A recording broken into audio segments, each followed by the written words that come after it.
আজি আমি লখিমপুৰৰ যিটো উচ্ছেদ আছিলে, ধুবুৰীৰ যিটো উচ্ছেদ আছিলে আৰু গোৱালপাৰাৰ যি উচ্ছেদ আছিলে, এই তিনিওটা বিষয়ক লৈ কিছুদিনৰ আগতে আমি অসমৰ মুখ্যমন্ত্ৰী ডাঙৰীয়াক সাক্ষাৎ কৰিছিলোঁ আৰু মুখ্যমন্ত্ৰী ডাঙৰীয়াই গোটেই বিষয়টো চিফ ছেক্ৰেটাৰীৰ হাতলৈ লিখি দিছিলে। আজি মুখ্যমন্ত্ৰী ডাঙৰীয়াৰ সেই তেওঁ লিখি দিয়া যি আমাৰ স্মাৰকপত্ৰখন আছিলে, আমাৰ স্মাৰকপত্ৰৰ ওপৰত তেওঁ লিখি দিছিলে, ফৰৱাৰ্ড কৰি দিছিলে।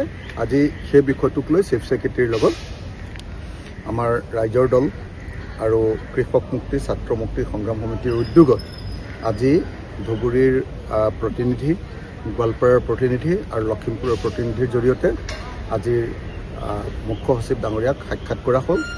মুখ্য সচিব ডাঙৰীয়াক কেটেগৰিকেলি কোৱা হ'ল যে লখিমপুৰত যিখিনি আমাৰ খিলঞ্জীয়া ভূমিপুত্ৰক উচ্ছেদ কৰা হৈছে, তেওঁলোকৰ যিমান মাটি উচ্ছেদ কৰা হৈছে তাৰ সমান পৰিমাণৰ মাটি অন্য ঠাইত দিব লাগে।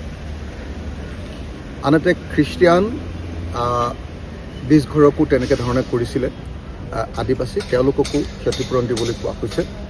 ঠিক তেনেকৈ আন মুছলমান যিসকল লোক আছিলে তেওঁলোককো, আটাইবিলাককে আমি যাতে অতি সোনকালে তেওঁলোকক এটা বিকল্প ঠাইত মাটি দি তেওঁলোকে যাতে ঘৰ বনাই থাকিব পাৰে, ঘৰ বনাবৰ কাৰণে এটা গভৰ্ণমেণ্টৰ পিনৰ পৰা ওৱান টাইম ফাইনেন্সিয়েল এছিষ্টেঞ্চ দিবৰ কাৰণে আমি দাবী কৰিছোঁ।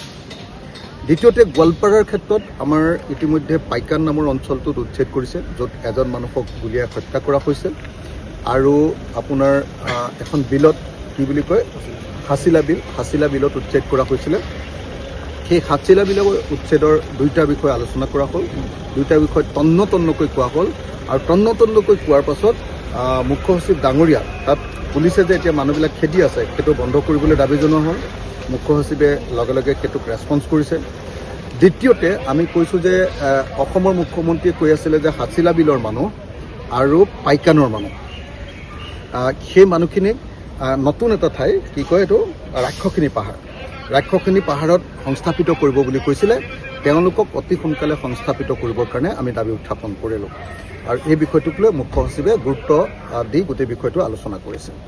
তৃতীয়তে আপোনাৰ ধুবুৰীৰ আমি চাপৰ অঞ্চলত যিটো উচ্ছেদ হৈছিলে, সেই উচ্ছেদৰ তিনিটা ধৰণৰ মাটি আছিলে। এটা হ'ল ম্যাদী পট্টাৰ মাটি।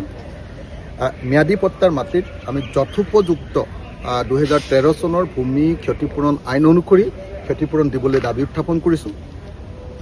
এলটমেণ্ট যিবিলাকক দিয়া হৈছিলে, সেই এলটমেণ্ট দিয়া পৰিয়ালবিলাকক প্ৰপাৰ ৰিহেবিলিটেশ্যন কৰিবৰ কাৰণে আমি দাবী উত্থাপন কৰিছোঁ।